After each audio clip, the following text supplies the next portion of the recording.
Eita, minha gente, eu vou por aqui, tô por aqui, Haroldo ainda. Vou largando aqui, Haroldo, aí, ó. Haroldo é um grande seguidor meu, minha gente. É um grande seguidor meu. Ele é do estado da Paraíba.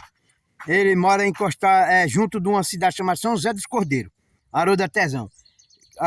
Os pessoal faz o pedido de placa para fazer uma placa para fazenda, ele faz. Placa para chácara, ele faz quadro, faz tudo.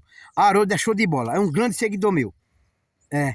Haroldo é nota 10, minha gente. Se vocês querem ver o trabalho dele aí, se inscreva aí. Haroldo é tesão.